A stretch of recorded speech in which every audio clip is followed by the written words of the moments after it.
Gaming. நம்ம வந்து என் channel upload பண்ண ஒரு 5-6 வீடியோக்கு அப்லோட் பண்ணியிருப்பேன். ஆனால் அதில் கூட இப்போ ஒர்த்து கிடையாது. அந்த இதை விட்டுட்டு அதுலேயும் வருவேன். கவலைப்படாதீங்க. இப்போ எங்கள் அம்மா செல்ல ஆரம்பிச்சிருக்கேன். எனக்கு கேமரா வேணும் கிடையாது, எதுவும் கிடையாது. என் தங்கச்சியை கொடுத்து தான் நான் வந்து எடுத்து கொடுத்துக்கிட்டு இருக்கேன். அதனால் 2 சேனலையும் சப்ஸ்கிரைப் பண்ணிக்கோங்க.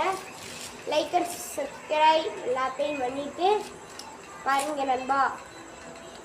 நண்பனா கேட்குறேன் கைஸ், இல்லை என் அப்பாவா இல்லை அண்ணனா நினச்சி நான் உங்கள்கிட்ட கேட்குறேன். தயவு செஞ்சு சப்ஸ்கிரைப் பண்ணுங்கள் ப்ளீஸ். எந்த சேனலாக இருந்தாலும் கமெண்ட்டில் சொல்லுங்கள், நான் பண்ணுறேன். ஓகே நண்பா, பாய் பாய், see you guys. இப்படி தான் கைஸ் எடிட் பண்ணி போடுறேன். அதனால் லைக் அண்ட் சப்ஸ்கிரைப் பண்ணிட்டு பாருங்கள். பை.